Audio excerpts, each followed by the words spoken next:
अपार संसार समुद्र तारा नौकाविकाभ्यां गुरुभक्तिनाभ्यां वैराग्य साम्राज्यपूजनाभ्यां नमो नमः श्री गुरुपादुकाभ्यां नमो नमः श्री गुरुपादुकाभ्यां।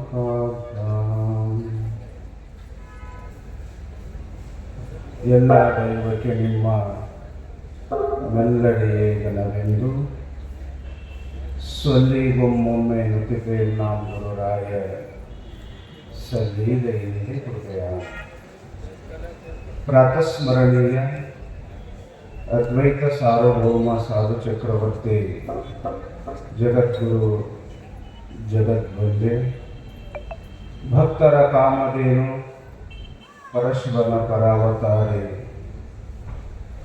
ಶ್ರೀಮಠದ ಅಧಿಷ್ಠಾತ್ರ ದೇವತ ನಮ್ಮೆಲ್ಲರ ಆರಾಧ್ಯ ದೈವ ಶ್ರೀ ಸಿದ್ಧಾರೂಢರ ಶ್ರೀಚರಣಗಳಿಗೆ ಅನಂತ ಭಕ್ತಿಯ ಪ್ರಣಾಮಗಳನ್ನು ಸಮರ್ಪಿಸಿ ಸುಕ್ಷೇತ್ರ ಕಲಬುರಗಿ ನಗರದ ಅಧಿಷ್ಠಾತ್ರ ದೇವತನಾದ ತ್ರಿವಿಧ ದಾಸೋಹಿ ಶರಣ ಬಸವೇಶ್ವರರ ಕರ್ತೃಗದ್ದಿಗೆಗೆ ಅನಂತ ಭಕ್ತಿಯ ಕುಸುಮಗಳನ್ನು ಸಮರ್ಪಿಸಿ ಸಿದ್ಧರ ತತ್ಸ್ವರೂಪರು ಶಿವಾದ್ವೈತ ಭೂಷಣ ವೇದಾಂತವಾಗೀಶ ಜಿತೋತ್ತಮ ವೇದಾಂತ ಆಚಾರ್ಯ ಅನಂತ ಶ್ರೀ ಭೂಷಿತ ಮಂತ್ರ ಪುರುಷ ಮಹಿಮಾ ಪುರುಷ ಪ್ರಣವ ಸ್ವರೂಪಿಗಳಾದ ಸದ್ಗುರು ದೇವರ ಶ್ರೀಚರಣಗಳಿಗೆ ಅನಂತ ಭಕ್ತಿಯ ಪ್ರಣಾಮಗಳನ್ನು ಸಮರ್ಪಿಸಿ ತತ್ಸನ್ನಿಧಾನದಲ್ಲಿ ಉಪಸ್ಥಿತರಾದ ಪರಮ ಪೂಜ್ಯ ಶ್ರೋತ್ರಿಯ ಬ್ರಹ್ಮನಿಷ್ಠ ಅಕ್ಕನ ಪರಾವತಾರಿಗಳು ಮುಮುಕ್ಷುಗಳ ಮಹಾಮಾತೆ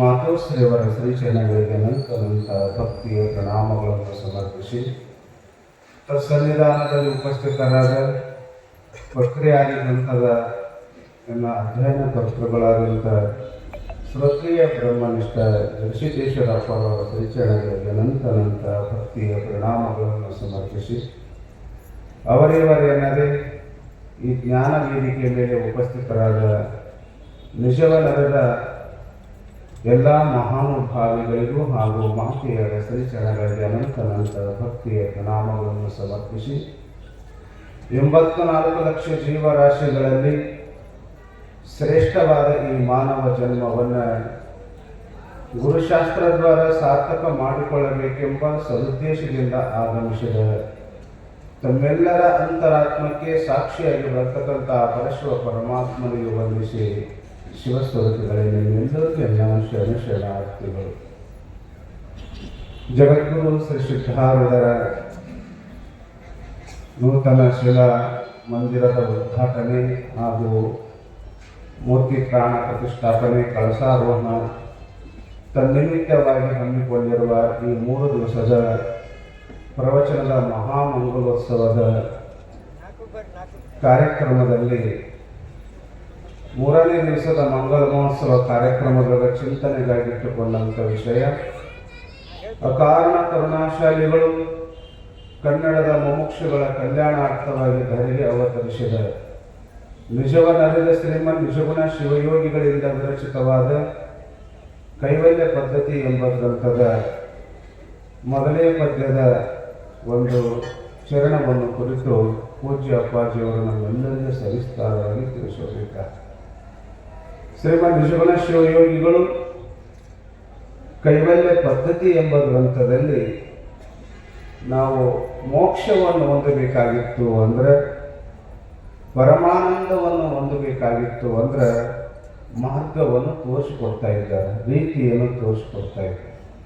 ಅದರೊಳಗೆ ಶ್ರೀಮನ್ ನಿಜಗುಣ ಶಿವಯೋಗಿಗಳು ಶ್ರೀಗುರು ವಚನೋಪದೇಶವನ್ನು ಆಲಿಸಿದಾಗ ಅವರು ನರರಿಗೆ ಮುಕ್ತಿ ಅಂತ ಪಲ್ಲವಿಯನ್ನು ಹೇಳಿದ್ದಾರೆ. ಅಂದರೆ ನರರಿಗೆ ಈ ಮನುಷ್ಯನಿಗೆ ಪರಮ ಶಾಂತಿ ಹೊಂದಬೇಕಾಗಿತ್ತು ಅಂದ್ರೆ, ಪರಮಾನಂದ ಪ್ರಾಪ್ತಿ ಆಗಬೇಕಾಗಿತ್ತು ಅಂದ್ರೆ ಶ್ರೀ ಗುರು ವಚನೋಪದೇಶವನ್ನು ಆಲಿಸಿದಾಗ ಅಹುದು ನರಳಿಗೆ ಮುಕ್ತಿ. ಆ ಶಾಂತಿ, ಸಮಾಧಾನ, ಆನಂದವನ್ನು ಹೊಂದಬೇಕಾಗಿತ್ತು ಅಂದ್ರೆ ನಾವೆಲ್ಲರೂ ಮೊಟ್ಟ ಮೊದಲು ಏನನ್ನು ಕೇಳಬೇಕು ಅಂದ್ರೆ ಶ್ರೀ ಗುರು ವಚನೋಪದೇಶವನ್ನು ಆಲಿಸುವುದು. ಸದ್ಗುರುಗಳ ಏನು ಉಪದೇಶವನ್ನು ಮಾಡ್ತಾರೆ, ನಮಗೆ ಯಾವ ರೀತಿ ಉಪದೇಶವನ್ನು ಮಾಡ್ತಾರೆ, ಯಾವ ದಾರಿಯನ್ನು ಹೇಳಿಕೊಡ್ತಾರೆ, ಅದನ್ನು ನಾವು ಆಲಿಸಬೇಕು. ಆನಂತರ ಶ್ರವಣ ಮಾಡಬೇಕು, ಮನನ ಮಾಡಬೇಕು, ನಿಧಿಧ್ಯಾಸನ ಮಾಡಿದ ಆಗ ನಮಗೇನಾಗ್ತದೆ ಅಂದ್ರೆ ಪರಮ ಶಾಂತಿ ಸಿಗ್ತದೆ ಜೀವಾತ್ಮನಿಗೆ ಅಂತ ಹೇಳಿ. ಅದರೊಳಗೆ ಸದ್ಗುರುಗಳು ಇವತ್ತು ನಮಗೊಂದು ಸುಂದರವಾದಂಥ ಮಾತನ್ನು ತಿಳಿಸಿಕೊಡ್ತಾ ಇದ್ದಾರೆ. ಯಾಕಂದ್ರೆ ಹಂಗೆ ಹೇಳ ಶ್ರೀ ಗುರು ವಚನೋಪದೇಶ, ಗುರುಗಳು ಮಾತನ್ನು ಕೇಳಬೇಕು. ಗುರುಗಳು ನಮ್ಗೆ ಏನನ್ನು ಹೇಳ್ತಾರೆ? ದುರಿತ ಕರ್ಮವನ್ನು ಒಲ್ಲದಿರು, ಪುಣ್ಯವನ್ನೇ ಮಾಡು, ಹರನ ಅಡವಿಡಿ, ಶಾಂತರೊಡನಾಡು. ಇವತ್ತು ಈ ವಿಷಯ ಬಂದಿದೆ. ಅಂದ್ರೆ ಸದ್ಗುರುಗಳು ಪ್ರಾರಂಭದೊಳಗ ನಮಗೆ ಪರಮ ಶಾಂತಿಯನ್ನು ನಾವು ಹೊಂದಬೇಕಾಗಿತ್ತು ಅಂದ್ರೆ ಮೊದಲು ಒಂದು ಮಾತನ್ನು ಹೇಳ್ತಾರೆ. ಒಂದೊಂದು ಮಾತನ್ನು ನಾವು ಕೇಳಿ ಅದನ್ನು ನಡ್ಕೊಂಡು ಹೋಗ್ಬೇಕಾಗ್ತದೆ. ನಮ್ಮ ನಿತ್ಯ ಜೀವನದಲ್ಲಿ ಅಳವಡಿಸ್ಕೊಳ್ಬೇಕಾಗ್ತದೆ. ಮೊದಲು ಒಂದು ಮಾತು ಹೇಳಿದ್ದಾರೆ, ದುರಿತ ಕರ್ಮವನ್ನು ಒಲ್ಲದಿರು ಹೇಳಿ.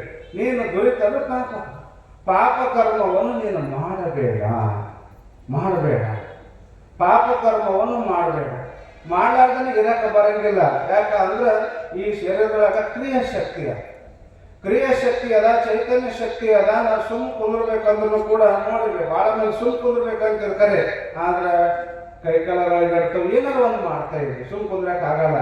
ಅದಕ್ಕೆ ಅವ್ರಂತ ಕುಂದ್ರಕ್ಕೆ ಆಗಂಗಿಲ್ಲ ಅಂದ್ರೆ ಎರಡನೇ ಮಾತು ಹೇಳಿದ್ದಾರೆ, ಒಟ್ಟೆ ಮಾಡಲಾರ್ದೆ ನಮ್ಗೆ ಇರಕ್ಕೆ ಬರಂಗಿಲ್ಲ. ನೋಡ್ರಿ, ಒಂದು ಅದಗಳಿಗೂ ಕೂಡ ಕುಂದ್ರಕ್ಕೆ ಆಗಂಗಿಲ್ಲ ಅಂದ್ರೆ ಎರಡನೇ ಮಾತು, ಮಾಡಲಾರ್ದೆ ಇರಕ್ಕಾಗಲ್ಲ. ಪಾಪ ಕರ್ಮ ಮಾಡಬೇಡ, ಆದ್ರೆ ಮಾಡೋದೇ ಆಗಿತ್ತು ಅಂದ್ರ ಅಪುಣ್ಯವನ್ನೇ ಮಾಡು ಅಂತ ಹೇಳಿ ಎರಡನೇ ಮಾತು. ಪಾಪ ಕರ್ಮ ಮಾಡಬೇಡ, ಆದ್ರೆ ಮಾಡೋದೇ ಆಗಿತ್ತು ಅಂದ್ರೆ ಪುಣ್ಯ ಕರ್ಮವನ್ನು ಮಾಡು ಅಂತ ಎರಡನೇ ಮಾತು. ಆನಂತರ ಮುಂದೆ ಹೇಳ್ತಾರೆ, ಪುಣ್ಯಕರ್ಮ ಏನ್ ಮಾಡ್ಬೇಕ್ರಿ? ಪುಣ್ಯಕರ್ಮ ಅಂದ್ರೆ ಪುಣ್ಯಕರ್ಮ ಯಾವುದನ್ನು ಮಾಡಬೇಕು ಅಂದ್ರೆ ಅವರಂತರ ದುರಿತ ಕರ್ಮ ಅಲ್ಲದ್ರು ಪುಣ್ಯವನ್ನೇ ಮಾಡು, ಹರನ ಅಡಿಯಿಡಿ ಅಂತ ಹೇಳಿದ್ರು. ಮೂರನೇ ಮಾತು ಹೇಳಿದ್ರೆ ಪರಮಾತ್ಮನ ಅಡಿಯನ್ನು ಪಾದ ಕಮಲವನ್ನ ದೃಢವಾಗಿ ನಂಬುವ. ಪರಮಾತ್ಮನ ಪಾದ ಕಮಲವನ್ನ, ಪರಮಾತ್ಮನ ಪಾದ ಸೇವೆಯನ್ನ, ಪರಮಾತ್ಮನ ಪೂಜೆಯನ್ನ ನೀನೇನು ಮಾಡು ಅಂದ್ರೆ ನಿರಂತರವಾಗಿ ಆ ಪರಮಾತ್ಮನ ಪಾದವನ್ನು ನಂಬು, ಪರಮಾತ್ಮನನ್ನು ನಂಬು. ಪರಮಾತ್ಮನ ನಂಬಿಕೊಂಡು ಹೋದಿ ಅಂದ್ರೆ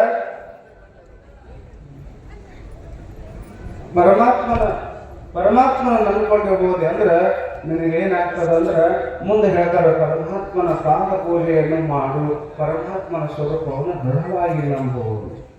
ಆದ್ರೆ ಪರಮಾತ್ಮ ಯಾರನ್ನೋದೇ ನಮಗೆ ಗೊತ್ತಿಲ್ಲ. ಯಾರಿಗಾರ ಗೊತ್ತದೇನ್ರಿ? ಹೇಗೇನ ಪರಮಾತ್ಮ ಹೇಗೇನ?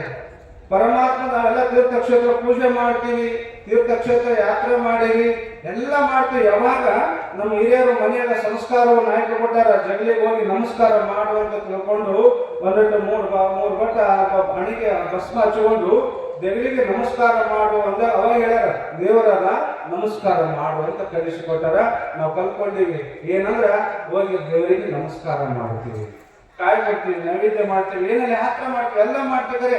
ಆದ್ರೆ ಪರಮಾತ್ಮ ಅಂದ್ರೆ ಯಾರು ಅಂತ ಕೇಳಿದ್ರೆ ಗೊತ್ತದೇನ್ರಿ? ಇಲ್ಲ. ಅಲ್ಲ, ಸಣ್ಣ ಮಗುನು ಕೂಡ, ಒಂದು 8-10 ವರ್ಷದ ಮಗುನು ಕೂಡ ದೇವ್ರ ಗುಡಿಗೆ ಹೋಗ್ತದ. ಅದನ್ನು ಕೂಡ ಮನೆಗೆ ಹೇಳಿದ್ರೆ ಕಾಯಿ ಹೊಡ್ಕೊಂಡ್ ಬಾ ದೇವ್ರಿಗೆ ಅಂತ ಹೇಳ್ತಾರ. ಕಾಯಿ ಹೊಡ್ಕೊಂಡು ಬರ್ತದ, ಎಣ್ಣೆ ಹಸ್ತದ, ದೀಪ ಹಸ್ತದ, ಎಲ್ಲ ಮಾಡ್ತದ. ನಮಗ 50 ವರ್ಷ ಆಗ್ಯದ, ನಮಗ 60 ವರ್ಷ ಆಗ್ಯದ. ನಾವು ಕೂಡ ದೇವ್ರ ಗುಡಿ ಬಗ್ಗೆ ಏನ್ ಮಾಡ್ತೀವಿ? ನಾವೇನ್ ಮಾಡ್ತೀವಿ? ನಾವು ಕಾಯಿ ನಾವೀಗ ದೀಪ ಹಚ್ತೀವಿ, ನಾವು ನಮಸ್ಕಾರ ಮಾಡ್ತೀವಿ. ಒಂದು 10 ವರ್ಷದ ಮಗು ಅದನ್ನು ಕಾಯಿ ಕೊಡ್ತದ ದೇವರಿಗೆ, ಅದನ್ನು ಕೂಡ ನೈವೇದ್ಯ ಕೊಡ್ತದ, ಅದನ್ನು ಕೂಡ ನಮಸ್ಕಾರ ಮಾಡ್ತದ. ನಾವು 50 ವರ್ಷ 60 ವರ್ಷ ಸಮಯವನ್ನು ಕಳೆದರೂ ಕೂಡ ನಾವು ಕಾಯಿ ಕೊಡ್ತೀವಿ, ನಾವು ನಮಸ್ಕಾರ ಮಾಡ್ತೀವಿ, ನಾವು ಓದಿಕಟ್ಟಿ ಬೆಳಿತೀವಿ. ಅಂದ್ರ ಆ ಮಗುವನ್ನು ಕೂಡ ಏನು ತಿಳ್ಕೊಂತದ? ದೇವರಂತ ತಿಳ್ಕೊಂಡು ನಮಸ್ಕಾರ ಮಾಡ್ತದ. ನಾವು ಕೂಡ ದೇವರಂತ ತಿಳ್ಕೊಂಡು ನಮಸ್ಕಾರ ಮಾಡ್ತದ. ಆದ್ರ ನಾವು 60 ವರ್ಷದ ಅನುಭವ 10 ವರ್ಷದ ಅನುಭವ ಏನ್ ವ್ಯತ್ಯಾಸ ಅದ? ಏನಾದ್ರು ವ್ಯತ್ಯಾಸ ಅದ್ರಿ? ನಮಗೆ ದೇವರನ್ನೋದು ಭಾವನೆ ಅದ, ಅದಕ್ಕೂ ದೇವರನ್ನೋ ಭಾವನೆ ಅದ, ಏನು ವ್ಯತ್ಯಾಸ ಇಲ್ಲ. ಅದಕ್ಕೆ ಅವರಂತರ ಪರಮಾತ್ಮ ಇಷ್ಟೆಲ್ಲ ನಾವು ಸಾಮಾನ್ಯವಾಗಿ ಮಾಡ್ತೀವಲ್ಲ, ಆದ್ರೆ ಪರಮಾತ್ಮ ಅಂದ್ರೆ ಯಾರು? ಪರಮಾತ್ಮ ಎಲ್ಲಿದ್ದಾನ, ಪರಮಾತ್ಮ ಹೆಂಗಿದ್ದಾನ, ಪರಮಾತ್ಮನ ನಿಜವಾದಂತ ಒಲಿಸಬೇಕಾಗಿತ್ತು. ಪರಮಾತ್ಮನ ಯಾವ ರೀತಿ ನಾವು ಆರಾಧನೆ ಮಾಡಬೇಕು ಅಂದ್ರ ಅವ್ರ ಮುಂದೆ ಇವತ್ತು ಹೇಳ್ತಾ ಇದ್ದಾರೆ ಏನು ಅಂದ್ರೆ ಶಾಂತರೊಡನಾಡು ಅಂತ. ಯಾರು ಶಾಂತರಾಗ್ತಾರ, ಯಾರು ನಿರಂತರವಾಗಿ ಪರಮಾತ್ಮನ ಸ್ವರೂಪದೊಳಗ ಮನಸ್ಸು ರೋಲಾಡ್ತದ, ನಿರಂತರವಾಗಿ ಪರಮಾತ್ಮನ ಸ್ವರೂಪದೊಳಗ ನೆಲೆಗೊಂಡದ, ಅವ್ರಿಗೇನೆ ಅಂತಾರೆ ಶಾಂತರು ಅಂತ ಕರೀತಾರೆ. ಭಗವದ್ಗೀತೆ ಪರಮಾತ್ಮ ಹೇಳ್ತಾರೆ ವಿಹಾಯ ಕಾಮಾನ್ ಸರ್ವಾನ್ ಪುಮಾಶ್ಚರತೆ ನಿಸ್ಪೃಹ ನಿರ್ಮಮೋ ನಿರಹಂಕಾರ ಸ ಶಾಂತಿ ಮದಿಗಚ್ಚತಿ.